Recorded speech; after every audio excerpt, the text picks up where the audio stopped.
మీ business ఏదైనా మీ ఊర్లో promotion చేయాలంటే అది సుమన్ టీవీతోనే సాధ్యం. ఇప్పుడే సంప్రదించండి.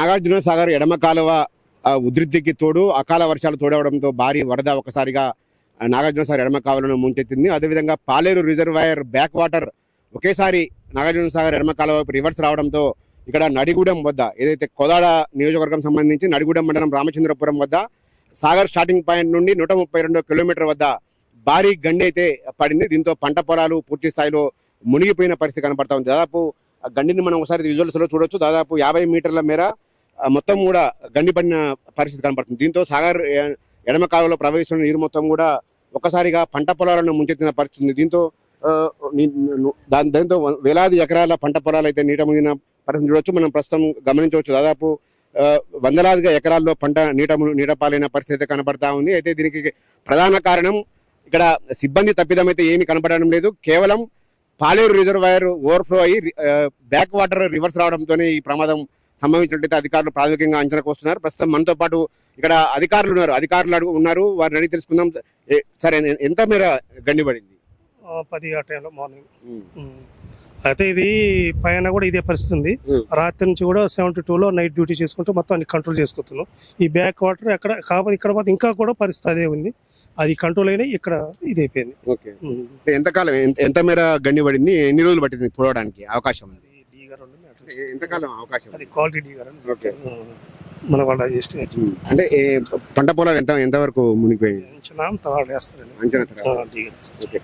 పాలేరు రిజర్వాయర్ బ్యాక్ వాటర్ రావడంతోనే గండి పడిందని చెప్పొచ్చు. దాదాపు వరద ప్రవాహం సాగర్ ఎడమ కాలువలో ఫుల్ గా దాదాపు 18 ఫీట్ల మేర వరద ప్రవాహం వస్తుంది సాగర్ నుండి. అదేవిధంగా దానికి ఉధృతికి తోడు పాలేరు రిజర్వాయర్ నుంచి వచ్చిన బ్యాక్ వాటర్ ఒక్కసారిగా రివర్స్ రావడంతో ఇది కట్టలు తెగిపోయిన పరిస్థితి అని వాళ్ళు చెబుతున్నారు. దీన్ని దాదాపు ఇది పునరుద్ధరించడానికి దాదాపు 10 నుండి 15 రోజుల వరకు సమయం అయితే పడుతుంది. దాదాపు 50 అడుగుల మేర మొత్తం పూర్తిగా కాలువ ఎడమ కాలువ కట్ట మొత్తం పూర్తిగా తెగిపోయిన పరిస్థితి. దీంతో పంట పొలాలు అయితే పూర్తిగా మునిగిపోయిన పరిస్థితిని అయితే మనం గమనించవచ్చు. దాదాపు ప్రస్తుతం మనం ఇటు చూడొచ్చు. దాదాపు ఇక్కడ పంట పొలాలు కెనాల్ వాటర్ మొత్తం కూడా ఇక పొలాల నుంచే ప్రవహిస్తున్న పరిస్థితి కనబడుతుంది. వైపు రైతాంగం కూడా ఆందోళన చెందుతున్న పరిస్థితి కనబడతా ఉంది. దాదాపు మేము చాలా కాలం నుంచి కూడా శ్రమించి సాగు చేసుకున్న పంట పొలాలు కాలువ కెనాల్కు గండిపడడంతో వాళ్ళంతా ఆందోళన చెందుతున్నారు. నష్టపరిహారం కోసం కూడా వాళ్ళు ఎదురు చూస్తూ ఏదైనా ప్రభుత్వం నుంచి ప్రకటన వస్తుందనో అని ఎదురు చూస్తున్న పరిస్థితి కనబడుతుంది. ప్రస్తుతం మనం గమనించవచ్చు. దాదాపు ఇసుక మేటలు మొత్తం కూడా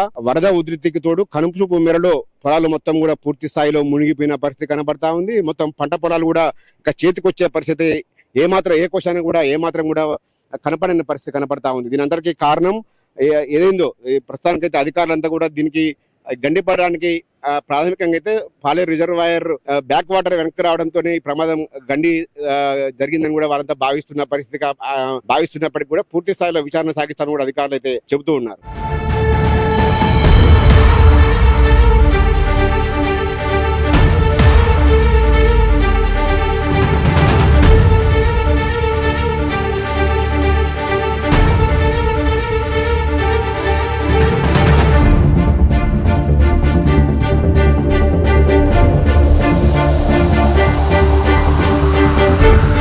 సాగర్ ఎడమ కాలువ గండితో రైతులు తీవ్ర ఆందోళన వ్యక్తం చేస్తున్నారు. గండి 50 మీటర్ల మేర గండి పడడంతో పంట పొలాలు మొత్తం పూర్తి స్థాయిలో మునిగిపోయిన పరిస్థితి కనపడతా ఉంది. దాదాపు రామచంద్రపురం గ్రామానికి చెందిన 1000 ఎకరాల్లో నీట మునిగినట్లు కూడా రైతులు అయితే చెప్తున్నారు. అయితే ఈ మునిగిపోయిన పంట పరిస్థితి ఏందని కూడా వాళ్ళంతా కూడా సర్వత్రా ఆందోళన వ్యక్తం చేస్తున్న పరిస్థితి కనపడుతుంది. ప్రస్తుతం మనతో రైతులు ఉన్నారు. రైతులను అడిగి తెలుసుకుందాం. చెప్పండి, ఎన్ని ఎకరాల్లో పంట మునిగిపోయింది? 1000 ఎకరాలు పైన పోయిందండి. రామచంద్రపురంలో 1000 ఎకరం పైన పోయింది. దగ్గర 1000 మోటార్లు, 4 ట్రాన్స్ఫారాలు, 12 తమ్మువాలు మొత్తం విరిగినాయి. ఉద్యోగస్తుల వీళ్ళ నిర్లక్ష్యం వల్లనే ఇది అయింది. ఈ కాట్రా దిగే ప్రసక్తే లేదు. ఈ గవర్నమెంట్ ఎంప్లాయీ వల్లనే ఇది అయింది. ఆ కాలా కట్ట లస్కర్లు ఎడన కొండపల్లి డి గారి వచ్చినోడు కాదు, చేసినోడు కాదు. వాడి కంప ఆడ మనిషి పోవడానికి కూడా ఇదిగా అంత ఇదిగా ఉంది అనమాట కాలాపి కట్ట మీద. ఇవాళ ఏదో కలెక్టర్ గారు వస్తుండ్రు, రేపు మంత్రి గారు వస్తున్నారని ఇవాళ జేసీ పెట్టి చెట్లు బీకిచ్చే ఏర్పాటు చేస్తున్నారు. ఈ నిర్లక్ష్యం వల్ల, ఈ ఎంప్లాయీస్ నిర్లక్ష్యం వల్ల ఈ కట్ట తీయటం. ఎకరానికి ఎంత పెట్టుబడి అయింది, ఎంత నష్టపోయింది? ఎకరానికి 20,000 పిల్లరైతే ఎకరానికి. ఈ కొండపిల్లి డి వల్లనే ఇప్పుడు ఈ కాల తెగటం కారణం. అది దాన్ని లేపకుండా ఎస్కేప్ ఎలిగి పెట్టి ఇచ్చిండు ఆయన. దాన్ని వెనకాల రిపేర్ చేయించుకోలే. దాన్ని లేపడానికి జేసీ పోతే లేవలేదు. లేకపోతే ఇక్కడ కాల గండి పడది. ఆయన వల్లనే ఇది తెగటం. వాడిని సస్పెండ్ చేయాలి. ఎస్కాం కొంచెం బాగా చెప్పించి ఉంటే తగ్గపోదు సార్. అది ఎస్కాం ప్రాబ్లం, మొత్తం ఎస్కాం ప్రాబ్లం. అది 2-3 సంవత్సరాలు అయింది. అది నిర్లక్ష్యం చేశారు. దాన్ని నిర్లక్ష్యం చేశారు. ఏం డిమాండ్ చేస్తున్నారు? మాకు నష్టపరిహారం గట్టియమని, ఈ నిర్లక్ష్యం రైతు ఉద్యోగస్తుల నిర్లక్ష్యం వల్ల కట్ట దిగింది. దగ్గర ఇటు ఒక 5 గొలుసుల మందం, ఆడ ఒక 5 గొలుసుల మందం దిగింది. కాబట్టి ఇది 2 నెలల పూర్తి చేసి రైతులకు నష్టపరిహారం గట్టియమని కొట్లాడుతున్నాం. ఇప్పుడు రైతులకు మేము చాలా వరకు లాస్ పోయారు. పెట్టే పెట్టుబడి ఇప్పుడే ఫస్ట్ స్టార్టింగ్. తర్వాత ఇంకొక నెల అయితే అసలు పెట్టుబడి ఏమి ఉండదు. ఇంకా ఓన్లీ పంట కోసుకోవడం దశ. ఇప్పుడు అలా కౌలు రైతులు కూడా ఒక ఎకరానికి వచ్చేసి 30,000 నష్టపరిహారం వచ్చింది. రైతులకి ఏదన్నా చేయాల్సిందో కోరుతున్నాం, గవర్నమెంట్ చేయాల్సిందో కోరుతున్నాం.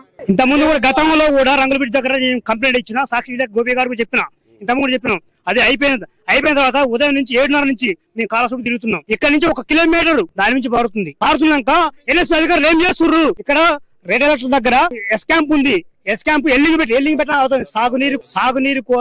సాగునీరు కోసం ఇచ్చినప్పుడు ఓకే, సాగునీరు కిందికి పోవద్దు ఓకే, దానికి ఓకే, సాగునీరుకి ఇచ్చారు. సాగునీరుకి ఇచ్చినాం కూడా దాన్ని ఎల్లింగులు పెట్టి దాన్ని ఎలక్ట్ చేయకుండా అధికారులు ఏం చేస్తుర్రు? అధికారుల నిర్లక్ష్యం వల్లనే ఇప్పుడు రైతులకు ఎంత నష్టం జరుగుతుంది మీరు చూడండి. చూసిరుగా ఎన్ని వందల ఎకరాలు, ఎన్ని వేల ఎకరాలు మెట్టబెట్టుకుంటుంది. పరిస్థితిలో కూర్చుంది మోటార్లు.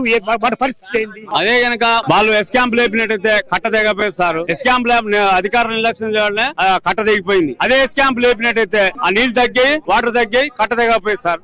రైతులు డిమాండ్ చేస్తున్నారు. ఎకరానికి 30,000 వరకు ఇప్పటికే పెట్టుబడి పెట్టి నష్టపోతున్నాం. కాబట్టి అందరూ కూడా ప్రభుత్వానికి దాదాపు ఎకరానికి 30,000 ఇచ్చి నష్టపరిహారం చెల్లించాలని కూడా, దీనికి బాధ్యులైన ఎవరైతే బాధ్యులు ఉన్నారో ఖచ్చితంగా ఏదైతే కెనాల్ సంబంధించిన ఎంప్లాయీస్ మిగతా లష్కర్లు అంటారు, వాళ్ళ నిర్లక్ష్యం వల్లనే ఈ గండి పడడానికి కారణం కూడా రైతులైతే చెప్తూ ఉన్న పరిస్థితి కనబడతా ఉంది. మొత్తంగా నష్టపరిహారం ఇస్తేనే తాము బతికి బయటపడతాము, లేకపోతే మరింత అప్పుల ఊబిలోకి కూరుకుంటామని రైతులైతే ఆందోళన వ్యక్తం చేస్తున్న పరిస్థితి.